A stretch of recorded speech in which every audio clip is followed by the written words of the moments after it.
আমাদের চ্যাপ্টার 4 অণুজীব চ্যাপ্টারটা পড়ার আগে, অণুজীবে ভাইরাস ব্যাকটেরিয়া এগুলো পড়ার আগে আমরা প্রথমেই এই আমাদের যে চ্যাপ্টার 4 থেকে 7 পর্যন্ত যতগুলো টপিক আছে আমরা দেখতে পাচ্ছি যে সবগুলো আমরা একসাথে নিয়ে আসছি।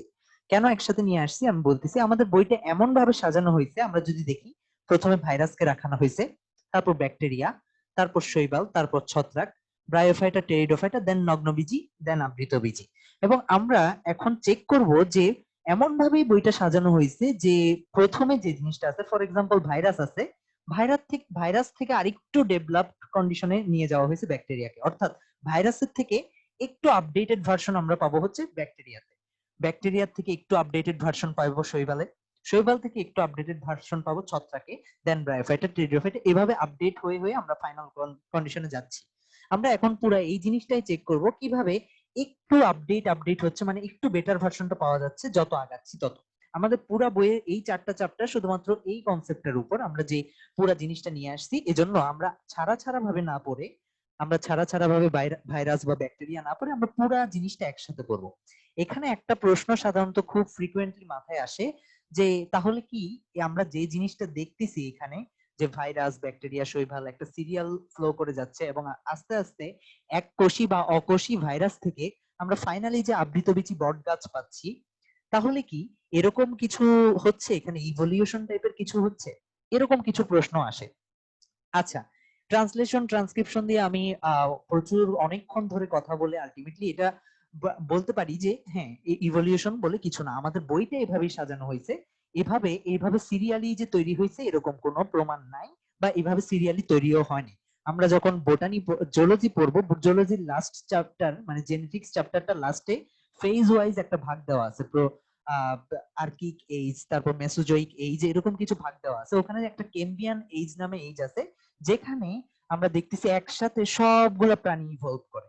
এরকম যে সিরিয়ালি আমাদের বইয়ে যেভাবে সিরিয়ালি দেখানো হয়েছে, এক ভাইরাস তারপর ব্যাকটেরিয়া, এভাবে টাইম নিয়ে নিয়ে একটা থেকে আরেকটা আসে না, একসাথে সবগুলো ইভলভ করে, মানে একসাথেই সবগুলো আসে। তাহলে ইভলিউশন করতে হলে যে টাইম নিয়ে ভাইরাস থেকে ব্যাকটেরিয়া আসবে ওরকম কিছু হয় না।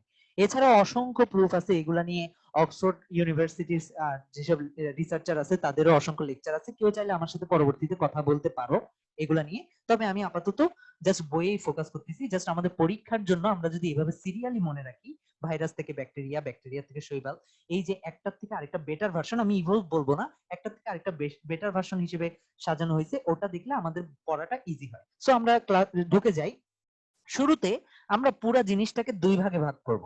একটা হচ্ছে গঠন, গঠন, আরেকটা হচ্ছে জনন আচার, অর্থাৎ যৌন আচার, মানে হচ্ছে মানে এটা কিরকম, যৌন জীবনটা এটার কিরকম, ওই ওই অংশটা আমরা সেকেন্ড পার্টে কথা বলবো। প্রথম পার্টে আমরা কথা বলবো এটার গঠনটা কিরকম। তাহলে আমরা যদি গঠনটা দেখি, আমরা জানি গঠন বলতে সবচেয়ে ইম্পর্টেন্ট যে জিনিসটা, যেই জিনিসটা না থাকলেই চলবে না, ওটা হচ্ছে ডিএনএ। আমরা দেখি ভাইরাসের ক্ষেত্রে ডিএনএ আরএনএ যে কোনো একটা পাওয়া যাবে, ডিএনএ ভাইরাস বা আরএনএ ভাইরাস আমরা বলতে পারি। এবং এই ডিএনএ বা আরএনএ বাদে কোষীয় যেসব অঙ্গাণু থাকতে হয়, like ribosome, like endoplasmic reticulum, কোন ধরনের কোষীয় অঙ্গাণু এদের মধ্যে পাওয়া যাবে না। এরা জাস্ট একটা প্রোটিনের কভারিং, অর্থাৎ এরকম একটা জিনিস আমরা যদি দেখতে চাই, এরকম কিছু একটা, এরা এরকম একটা কভারিং, ফর এক্সাম্পল, যার ভিতরে শুধুমাত্র একটা ডিএনএ অর আরএনএ আছে, এর মধ্যে আর কিছু নাই, এর ভিতরে আর কোনো রাইবোজোম বা কোনো কোষীয় অঙ্গাণু নাই। তাহলে আমরা কি বলতে পারি ভাইরাস অকোষীয়? হ্যাঁ, আমরা বলতে পারি ভাইরাস অকোষীয়। তাহলে আমাদের বইয়ে ফার্স্ট যে জিনিসটা দেখানো হচ্ছে, প্রথমে যে জিনিসটা রাখা হয়েছে ওটা হচ্ছে ভাইরাস, যেটা অকোষীয়, যেটার মধ্যে ডিএনএ আর এন এর উপস্থিতি পাওয়া যায় কিন্তু আর কোনো কিছু পাওয়া যায় না।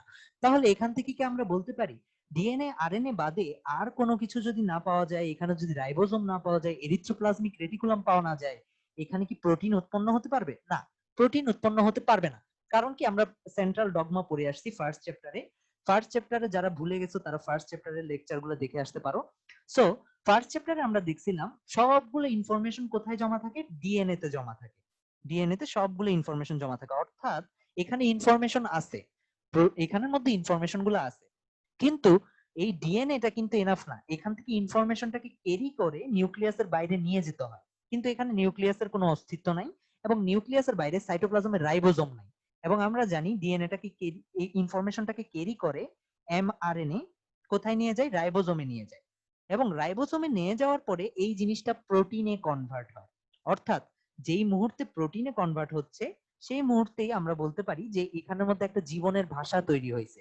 জীবনের ভাষা বলতে কি আমরা জানি, আমরা যে মুভমেন্ট করি, আমরা যে কথা বলি, আমাদের গায়ের রং, আমাদের চুল, সব কিছুই প্রোটিন।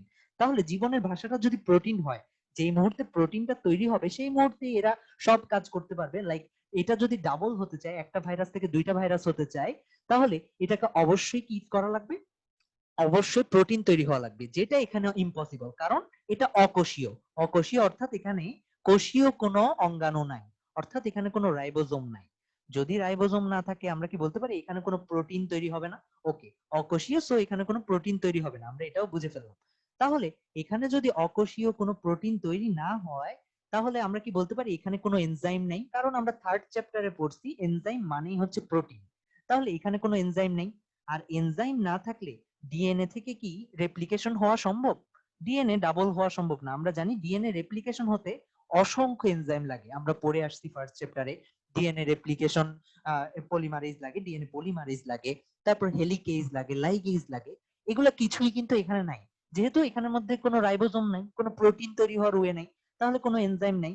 তাহলে কোনো এনজাইম নাই মানে এটা কিন্তু খাবার যেটা খাবে, এটা যদি কোনো খাবার খায় ওটাকে হজম করারও কোনো ক্ষমতা নেই। দ্যাটস ওয়াই ভাইরাস কোনো খাবার খায় না, ভাইরাসের কোনো জনন হয় না, অর্থাৎ একজন থেকে দুইটা ভাইরাস হবে এরকম কোনো কিছু হয় না। ভাইরাস কেমিক্যালের মতো নিষ্ক্রিয়। অর্থাৎ আমরা বলতে পারি এক এক দলা চিনি যদি আমরা ফেলে রাখি, 100 বছর পরেও ওটা এক দলা চিনি থাকবে, ওটা কমবেও না বাড়বেও না। ভাইরাসও সেম, ভাইরাসও এইভাবেই পড়ে থাকে, এটার কোনো চেঞ্জ হয় না, এভাবেই পড়ে থাকে, এটার কোনো পরিপাক নাই, এটার কোনো শ্বসন নাই, এনজাইম কিছুই নাই, সো এটার কোনো মেটাবলিক অ্যাক্টিভিটিস নেই, বিপাকীয় কোনো কাজ নাই, কারণ এর কোনো এনজাইম নেই, বিপাক হতে যে এনজাইম লাগে তা নেই। ওকে, আমরা বুঝতে পারলাম এটা অকোষীয়। তাহলে ইন কেস এরা যদি চায় এরা বৃদ্ধি করবে, তাহলে কি করা লাগবে? তাই ভাইরাস দেখা যায় হচ্ছে গিয়ে আমাদের শরীরের বাইরে, বাইরের পরিবেশে এরা কখনো রেপ্লিকেট করতে পারে না। এদের রেপ্লিকেট করতে অবশ্যই কি করা লাগে, শরীরের ভিতর ঢোকা লাগে। শরীরের ভিতর ঢোকা বলতে আমরা কি বলতেছি, এদের রেপ্লিকেট করতে আহ 1 মিনিট।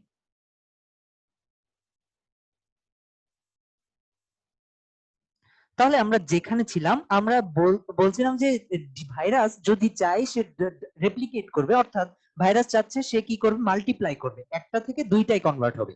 তাহলে এটার ওয়েটা কি?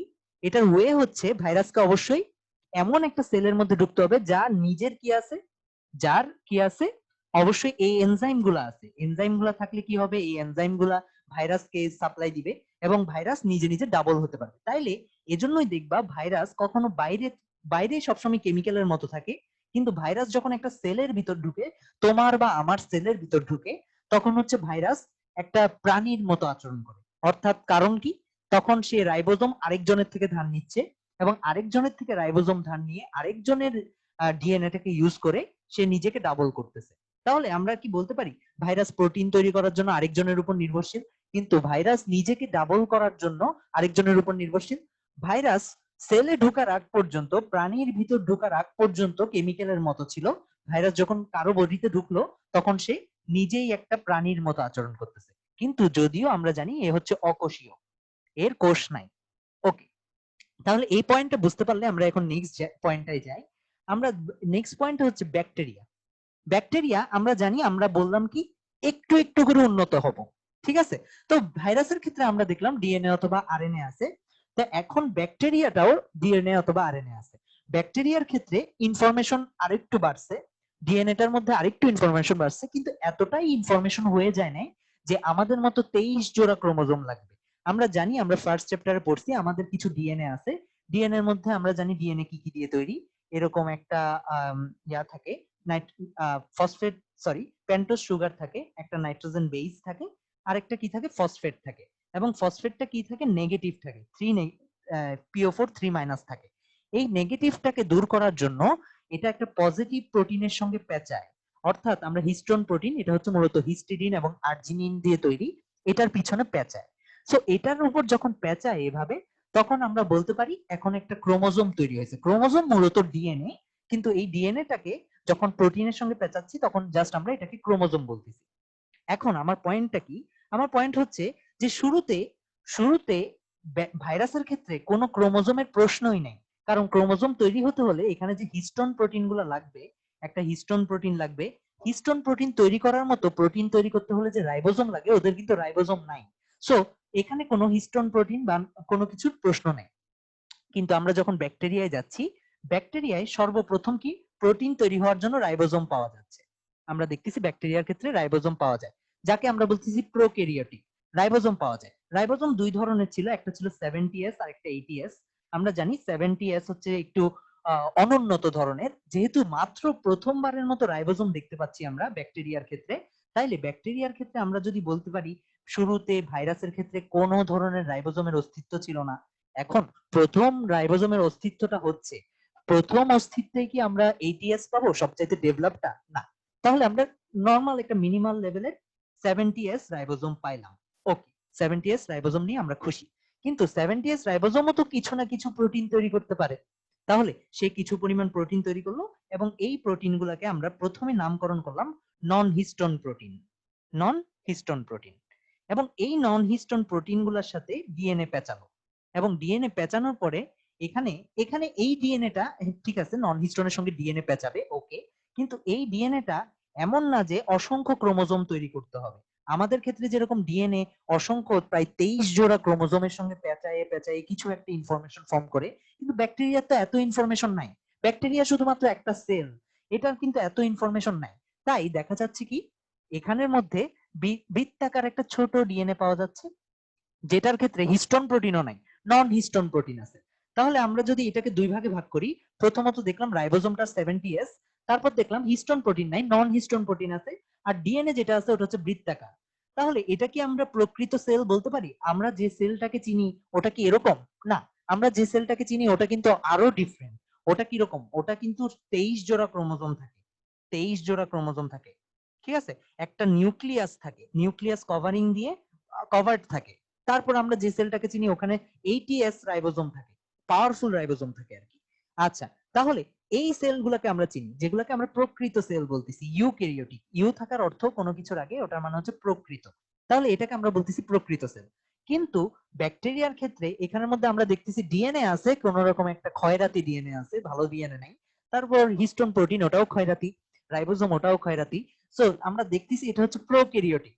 অর্থাৎ প্রো মানে হচ্ছে এটা প্রকৃত না, এটা মানে আগের ভার্সন, আগের ভার্সন বুঝতে আমরা প্রো ওয়ার্ডটা ইউজ করি। তাহলে এটাকে আমরা বলতে পারি কি, এখন যে সেলগুলো পাওয়া যাচ্ছে, একটু আগে তো ওরা সেলই ছিল না, ওরা ছিল অকোষীয়। এখন সেল পাওয়া যাচ্ছে কিন্তু ক্ষয়রাতি সেল, যেটাকে কি বলা হচ্ছে প্রোক্যারিওটিক সেল। ওকে, প্রোক্যারিওটিক সেল বুঝলাম। আচ্ছা, ব্যাকটেরিয়া কি নিজে নিজে থাকতে পারবে? হ্যাঁ পারবে, কারণ তার রাইবোজোম আছে, তার নিজের প্রোটিন তৈরি করার উপায় আছে, সে এনজাইম তৈরি করতে পারে, সে নিজের খাবার নিজে তৈরি করতে পারে। কিন্তু প্রশ্ন হলো, নিজের খাবার নিজে তৈরি করতে পারে না, সরি, সে খাবারটাকে খেতে পারে। কিন্তু প্রশ্ন হলো এর ক্ষেত্রে কি প্লাস্টিড আছে? প্লাস্টিড তো অনেক ডেভেলপ কন্ডিশন, আমরা জানি, আমরা ফার্স্ট চ্যাপ্টারে পড়ছি যে প্লাস্টিড বা ইপিআর এগুলো তৈরি হতে হলে কি রকম লাগে। এখানে যে সেল মেমব্রেনটা আছে এগুলাকে টেনে নিয়ে এখানে কতগুলা, এই যে মেমব্রেনটা, এই যে ফসফোলিপিড বাইলেয়ার, এগুলাকে টেনে নিতে হয়। এগুলাকে টেনে নিলে দেন হচ্ছে এই কভারিং গুলা তৈরি হয়। তো এই কভারিং গুলা যখন তৈরি হয় তখন একটা একটা অর্গানেলিস সৃষ্টি হয়। তাহলে আমরা কি দেখতেছি ব্যাকটেরিয়ার ক্ষেত্রে অর্গানেলিস তৈরি হওয়ার কোনো ওয়ে নেই? তাহলে অর্গানেলিস তৈরি হওয়ার ওয়ে না থাকলে এখানে নিউক্লিয়াসের কোনো কভারিং নাই। এজন্য এই জিনিসটাকে নিউক্লিয়াস বলা হচ্ছে না, বলা হচ্ছে নিউক্লয়েড। নিউক্লয়েড, তুমি দেখবা নিউক্লয়েড বলা হয়। ক্লয়েড, কোনো কিছুর লাস্টে যদি তুমি অয়েড দেখো, এটার অর্থ হচ্ছে নিউক্লিয়াসের মতো কিছু একটা, বা ওই জিনিসটার মতো কিছু একটা, কিন্তু ওই জিনিসটা না। ফর এক্সাম্পল, তুমি যখন জীববিজ্ঞান পড়বো তখন আমরা দেখবো এমিবয়েড এই ওয়ার্ডটা পাচ্ছি। এমিবয়েড ওয়ার্ডটা তার মানে কি এমিবার মতো, নট এমিবা, এমিবার মতো। কোনো কিছুর সাথে অয়েড দেখার মানে হচ্ছে এটা ওই জিনিসটার মতো। তাহলে এটাও নিউক্লিয়াসের মতো কাজ করতেছে। ব্যাকটেরিয়ার যে বৃত্তাকার ডিএনএটা আমরা যদি দেখি, এটাও একটা নিউক্লিয়াসের মতো কাজ করতেছে, কিন্তু এটা কিন্তু নিউক্লিয়াস না। দ্যাটস ওয়াই এই এরিয়াটাকে বলা হয় নিউক্লয়েড, নট নিউক্লিয়াস। তাহলে আমরা দেখলাম এখানে কোনো কভারিং নাই, কভারিং যুক্ত কোনো জিনিসই নাই। তাহলে এটার ক্ষেত্রে প্লাস্টিডের প্রশ্নও নাই।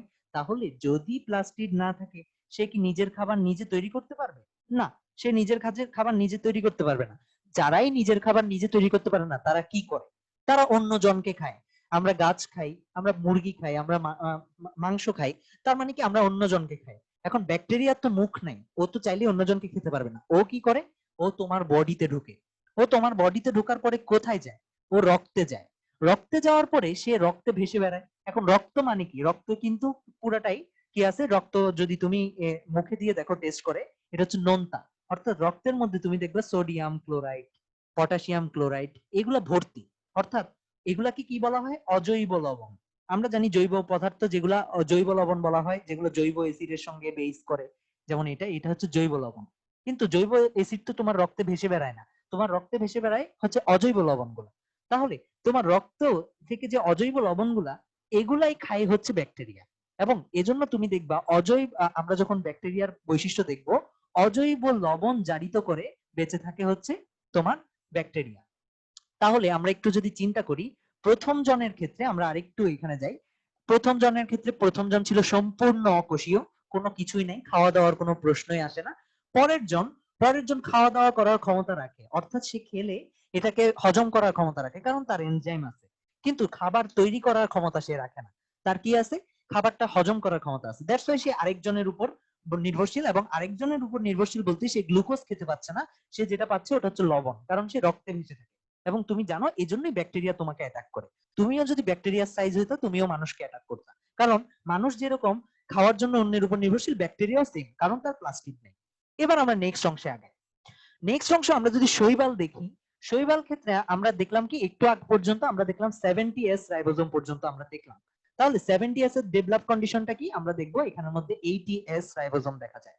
ওকে, 80s রাইবোজোম দেখা যাচ্ছে। ব্যাকটেরিয়া থেকে আমরা আরেকটু সামনে এগিয়ে যাই, তাহলে আমরা দেখতেছি এখানে কি 80s রাইবোজোম আছে। আর কি আছে এখানের মধ্যে? আস্তে আস্তে মাইটোকন্ড্রিয়া ক্রিয়েট হচ্ছে, 70s থেকে 80s রাইবোজোম পাওয়া যাচ্ছে। ওকে, তারপর আস্তে আস্তে 80s রাইবোজোমে প্রচুর পরিমাণে প্রোটিন উৎপন্ন হচ্ছে। ওকে, তারপর আস্তে আস্তে কি হচ্ছে? মাইটোকন্ড্রিয়া, এরকম নতুন নতুন প্লাস্টিড এগুলো তৈরি হচ্ছে।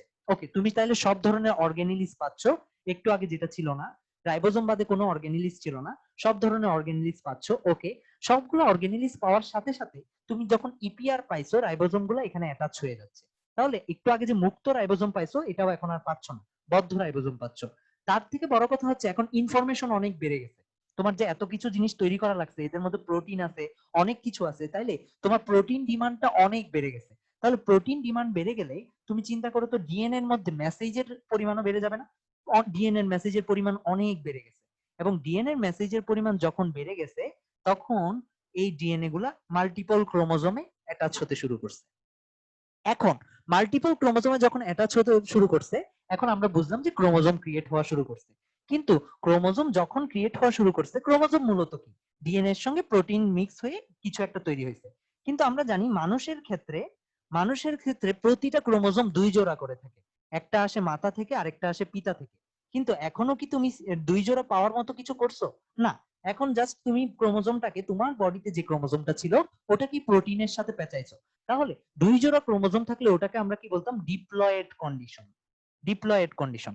কিন্তু এদের ক্ষেত্রে কি ডিপ্লয়েড কন্ডিশন পাওয়ার মতো উপায় আছে? না। এরা তো জাস্ট কি ছিল, একটু আগে ডিএনএ একটা ছিল, ওই ডিএনএটাই তো, ডিএনএ যেহেতু ছোট একটা ডিএনএ তে কভার হচ্ছিল না, 5-6টা ডিএনএ হইলো, 5-6টা ডিএনএ ওটাকেই দেখা যাচ্ছে। সরি, একটু ওয়েট করি। তাহলে আমরা যেটা দেখলাম, এখনো জাস্ট মাল্টিপল ডিএনএটা মাল্টিপল ক্রোমোজোমে তৈরি হয়েছে, কিন্তু মানুষের ক্ষেত্রে যেরকম জোড়ায় জোড়ায়, শুধু মানুষের জন্য না, ডিপ্লয়েড কন্ডিশনটা হচ্ছে অনেক হাই ফর্মের কন্ডিশন। মানে প্রত্যেকটা ক্রোমোজোম জোড়ায় জোড়ায় থাকবে, মায়ের থেকে একটা, পিতার থেকে একটা, প্রত্যেকটা ক্রোমোজোম যে জোড়ায় জোড়ায় থাকবে, এরকম কন্ডিশন এখনো ক্রিয়েট হয় নাই। তাহলে এখন যে আন্ডার ডেভেলপ কন্ডিশন, এটাকে বলা হচ্ছে হ্যাপ্লয়েড কন্ডিশন। ওকে, হ্যাপ্লয়েড, ঠিক আছে, একটা করে ক্রোমোজোম থাকবে, ইয়েট এটা তো ক্রোমোজোম। আমার তো সবগুলো অর্গানিলিস আছে, আমার তো ডিএনএ আছে, আমার তো হিস্টোন প্রোটিন আছে। তাহলে এই সবগুলা থাকলে এটাকে আমরা প্রকৃত কোষ হিসেবে চিনি না। তাইলে আমরা দেখলাম নিউক্লিয়াস আছে, সবকিছু আছে, তাই দেখা যাচ্ছে সব অর্গানিলিস আছে, নিউক্লিয়াস আছে, তাই এটাকে কি বলা হচ্ছে? প্রকৃত কোষ। তাহলে প্রথম প্রকৃত কোষ, এটা যদি প্রশ্ন আসে, আমরা দেখব প্রথমটা ছিল অকোষীয়, তারপরেরটা ছিল প্রোক্যারিওটিক, তারপরেরটা হচ্ছে প্রথম প্রকৃত কোষ বা প্রথম ইউক্যারিওটিক। অর্থাৎ শৈবাল হচ্ছে প্রথম ইউক্যারিওটিক। এখন আমার কথা হলো, ইউক্যারিওটিক একটা একবার হয়ে গেল, এখান থেকে কি আর ডেভেলপ কন্ডিশন আছে? ইউক্যারিওটিকের উপর কি হাইপার ইউক্যারিওটিক কোনো কথা আছে? নাই। অর্থাৎ কোষীয় লেভেলে ডেভেলপমেন্ট আমরা পেয়ে গেছি। তাহলে একবার যখন ফাইনাল স্টেজে পৌঁছায় গেছি দেখা যাচ্ছে পরের সবগুলাই কি প্রকৃত কোষীয়, পরের সবগুলাই প্রকৃত কোষীয়। তাহলে আমরা কোষ সেলুলার লেভেলের কথাগুলো বলে ফেললাম। ওকে, এরপর আস্তে আস্তে ডিপ্লয়েড হবে, ডিপ্লয়েড পাওয়া যাবে, টোয়াইস এন ক্রোমোজোম পাওয়া যাবে, টোয়াইস এন এগুলো আমরা যখন যৌন জনন পড়বো তখন পড়বো। আমরা আপাতত গঠনে আসি, গঠন আমরা আপাতত প্রকৃত কোষ পর্যন্তই থাকি। তাহলে এবার আমরা নেক্সট স্টেপটাই যাই। নেক্সট স্টেপটা কি আমরা বুঝে ফেললাম এরা সবাই ইউক্যারিওটিক। নেক্সট আবার আমরা ভাইরাসে ফেরত যাই। ভাইরাসের ক্ষেত্রে মূল কাণ্ড পাতার কোনো প্রশ্ন নেই, কারণ এদের তো মূল কাণ্ড পাতা হতে হলে যে প্রোটিন লাগবে বা কিছু একটা লাগবে, এরা সবচাইতে রুডিমেন্টারি লেভেলে, এদের তো কোনো কিছু থাকার কথা না, তাই মূল কাণ্ড পাতার প্রশ্ন এদের নাই। ব্যাকটেরিয়ার ক্ষেত্রে মূল কাণ্ড পাতার কোনো প্রশ্ন নাই। ঠিক আছে, প্রথম ইউক্যারিওটিক শৈবালের ক্ষেত্রে প্রথম ইউক্যারিওটিক, প্রথম প্লাস্টিড পাওয়া গেছে। তাহলে তুমি কেমনে এক্সপেক্ট করো যে শৈবালের মধ্যে মূল কাণ্ড পাতা পাওয়া যাবে? অবশ্যই পাওয়া যাবে না। সে মাত্র প্রথম একটা প্রকৃত কোষ হয়েছে, হয়তোবা তার মধ্যে প্লাস্টিড আছে, কিন্তু প্লাস্টিড যে একটা ডেভেলপ কন্ডিশনে গিয়ে পাতা বা কিছু একটা হবে এরকম ডেভেলপ কিন্তু সে না। তাহলে আমরা দেখলাম মূল কাণ্ড পাতা এর ক্ষেত্রেও নাই। ছত্রাকও সেম। ছত্রাক আমাদের মনে রাখা লাগবে শৈবাল ছত্রাক এরা জোড়ায় জোড়ায় কেন দিচ্ছে তোমাদের বইয়ে, কারণ হচ্ছে এই জোড়াটা সেম আচরণ করে। তাহলে ছত্রাকের ক্ষেত্রেও আমরা মূল কাণ্ড পাতা বলতে কোনো কিছু পাচ্ছি না। তারপর আরেকটু উন্নত হইলো ব্রায়োফাইটা। ব্রায়োফাইটের ক্ষেত্রেও আমরা ওভারঅল টাইটেলটা দিছি নাই, এদের ক্ষেত্রেও নাই। কিন্তু নাই হওয়া সত্ত্বেও এদের ক্ষেত্রে পাতা আস্তে আস্তে গ্রো করা শুরু করছে। তোমাদের বইটা এইভাবে সাজানো হয়েছে যে পাতার ন্যায় কাণ্ড, ঠিক আছে, ওদের মূল কাণ্ড পাতা কিছুই ছিল না, কিন্তু এদের হচ্ছে কি পাতলা কিছু একটা পাতার মতো কাণ্ড তৈরি হতে শুরু করছে। রাইজয়েডের মতো এককোষী মূল সৃষ্টি হতে শুরু করছে। দেখবা এককোষী, এক লাফে কিন্তু বহুকোষী হতে পারে না, এরা মাত্র মূলের মতো কিছু একটা তৈরি করছে। এটা মূল না, মূলের মতো কিছু একটা তৈরি করা শুরু করছে। আমরা পরের ধাপটায় যাই, আমরা জানি প্রতিটা বেটার ভার্সনে আগাবে। তাহলে এটার থেকে বেটার ভার্সন কি হতে পারে? এরা কিছু একটা তৈরি করতে শুরু করছে যেটা মূল বা কাণ্ড না। পরের জন তাইলে কমপ্লিট মূল কাণ্ড পাতা তৈরি করে ফেলবে। তাহলে মূল কাণ্ড পাতা পরের জন তৈরি করে ফেলছে। তো আমরা যদি সিরিয়ালটা মনে রাখি, প্রথমটা ছিল ভাইরাস ব্যাকটেরিয়া, এরা দুইজন তো মূল কাণ্ডকে পাতার প্রশ্নই নাই, এরা তো সেলই না, এরা প্রপার সেলই না। তারপর শৈবাল ছত্রাক এরা প্রপার সেল, ইয়েট এরা যেহেতু শুরুর দিকে তাই এদের মূল কাণ্ড পাতা নেই। ব্রায়োফাইটা, ব্রায়োফাইটা দেখা যাচ্ছে কি তোমার শৈবাল ছত্রাকের মতোই, কিন্তু এরা একটু একটু গ্রো করা শুরু করছে, এবং টেরিডোফাইটাতে গিয়ে আমরা মূল কাণ্ড পাতা কমপ্লিটলি পেয়ে গেছি। ঠিক আছে, এখানে আবার একটা কথা আছে, পাতা বলতে আমরা যে জিনিসটাকে চিনি, মূল কাণ্ড পাতা তো পেলাম, কিন্তু পাতা এখন মাত্র নতুন শুরু হয়েছে গঠন হওয়া। তাহলে নর্মাল পাতা আমরা যেটাকে চিনি এরকম একটা পাতা, এরকম এরকম সুন্দর পাতা তৈরি হতে পারে না। প্রথম যে পাতাটা তৈরি হয়েছে ওটা দেখবা ছেঁড়া ছেঁড়া ছোট ছোট অংশ, এরকম এরকম এরকম ছোট ছোট অসংখ্য অংশ থাকে প্রথম পাতাটায়। অর্থাৎ এটাকে বলা হয় যৌগিক পাতা। একটা পাতার যদি অসংখ্য খণ্ড থাকে ওটাকে বলা হচ্ছে যৌগিক পাতা। এবং প্রথমগুলা যৌগিক পাতা থাকে, এবং যৌগিক পাতার ডেভেলপ কন্ডিশন কি, এই সবগুলা লেগে গেছে, একজন আরেকজনের সাথে লেগে গেছে, লেগে যাওয়ার পরে তুমি দেখবা সরল পাতা হয়ে গেছে। এবং সরল পাতার হওয়ার পরেও লেগে যে গেছে এরকম প্রমাণ হচ্ছে এখানের মধ্যে এরকম কতগুলো শিরা থাকে। বলতেছে এগুলো প্রমাণ, কিন্তু এটা কোনো প্রমাণ না, যদিও শিরা সব জায়গায় থাকে, যেমন এখানেও শিরা ছিল। যাক, তারপর আমরা মনে রাখি এরা হচ্ছে কি জোড়া লেগে গেছে। ওকে, জোড়া লেগে সরল পাতা তৈরি হয়েছে। তাইলে আমরা কি বলতে পারি পাতা যার মধ্যে প্রথম তৈরি হয়েছে, কার মধ্যে প্রথম তৈরি হয়েছে? ব্রায়োফাইটার মধ্যে প্রথম, সরি, টেরিডোফাইটার মধ্যে প্রথম পাতা পাওয়া গেছে। ব্রায়োফাইটার মধ্যে পাতার মতো কিছু একটা পাওয়া যাচ্ছে, ইয়েট পাতা না। টেরিডোফাইটাতে প্রথম পাতা পাওয়া গেছে, এবং প্রথম পাতাটা পারফেক্ট সমদ্বিপৃষ্ঠ পাতা হবে না। পাতাটা প্রথম পাতাটা কিরকম হবে? যৌগিক। পরের জনের টেরিডোফাইটার আরেকটা নাম হচ্ছে ফার্ন। তাহলে আমরা বলতে পারি ফার্নের পাতা যৌগিক। তোমাদেরকে আমি ফার্নের পাতাটা একটু করে দেখাই, তাহলে আরেকটু ক্লিয়ার হবে ফার্নের পাতাটা।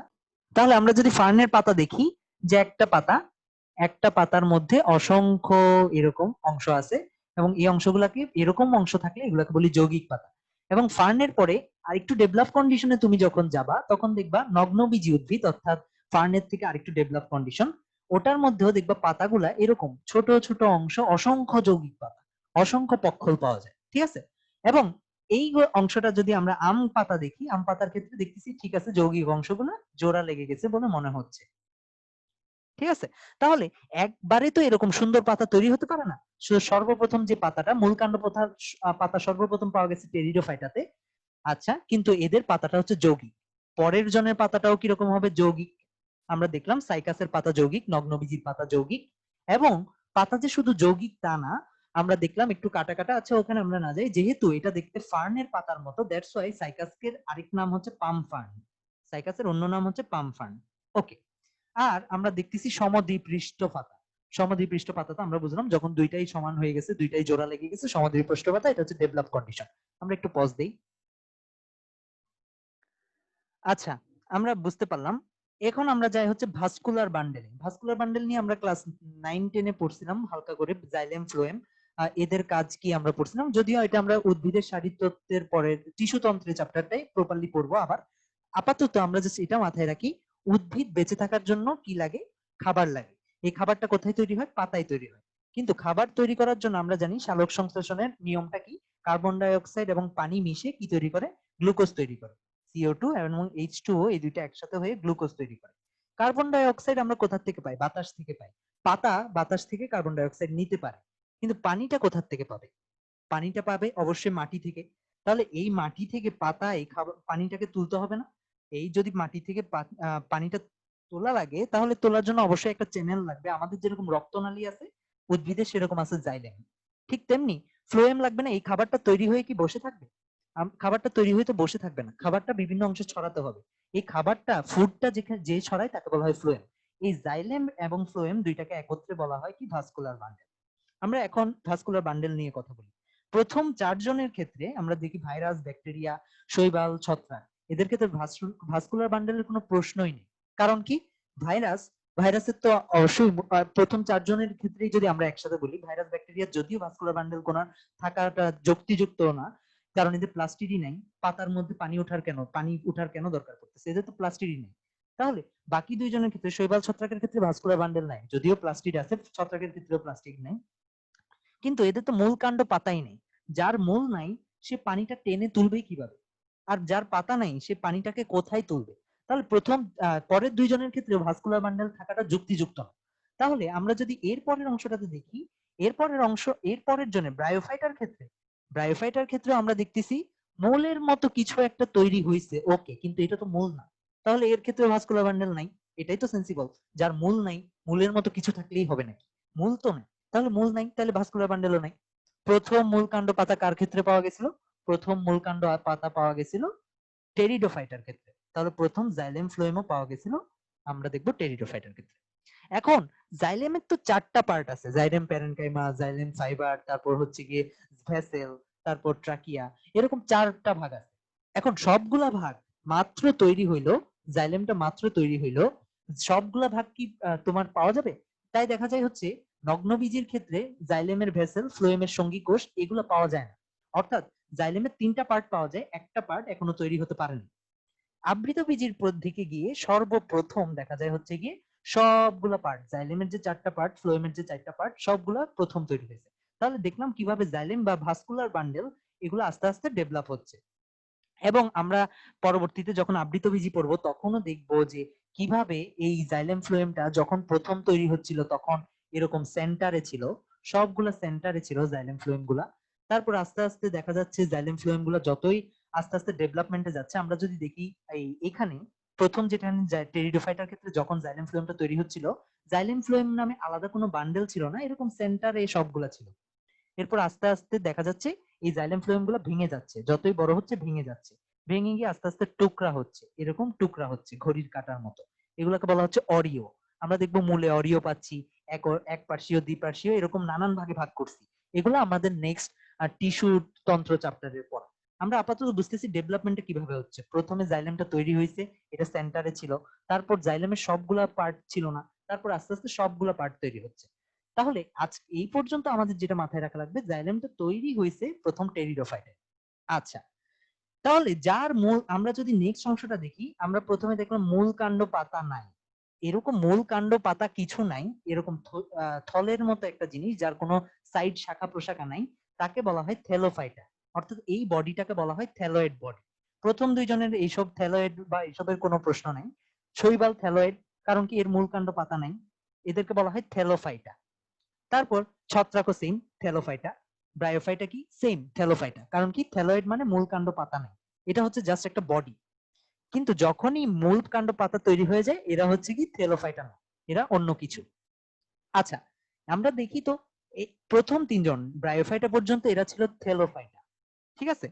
তাহলে টেরিডোফাইটার ক্ষেত্রে এরা কি আর থেলোফাইটা আছে? না, এরা কিন্তু এখন থেলোফাইটা আর নাই, এদের মূল কাণ্ড পাতা আছে। কিন্তু মূল কাণ্ড পাতায় থাকলেও এদের তো দুইটা দশা, একটা হচ্ছে এরা চারা গাছ দশা, মানে আমরা যদি বলতে পারি, আমরা জানি হ্যাপ্লয়েড দশা ছিল, আমরা যদি দেখি হ্যাপ্লয়েড দশা ছিল একটা, এদের মধ্যে হ্যাপ্লয়েড ছিল, এদের মধ্যে ডিপ্লয়েডের কোনো প্রশ্ন ছিল না। আমরা যদি এবার দেখি ডিপ্লয়েড এরা কিভাবে হয়, তাহলে আমরা বলতে পারি প্রথম প্রথম আমরা দেখতেছিলাম প্রথম জনের ডিএনএ ছিল, পরের জনের ডিএনএ এর সঙ্গে নন হিস্টোন প্রোটিন যুক্ত হইলো, এর পরের জনের ডিএনএ এর সঙ্গে মানে শৈবালের ডিএনএ এর সঙ্গে হিস্টোন প্রোটিন যুক্ত হয়ে হ্যাপ্লয়েড ডিএনএ তৈরি করলো। অর্থাৎ হ্যাপ্লয়েড ক্রোমোজোম আছে, একটা করে ক্রোমোজোম আছে।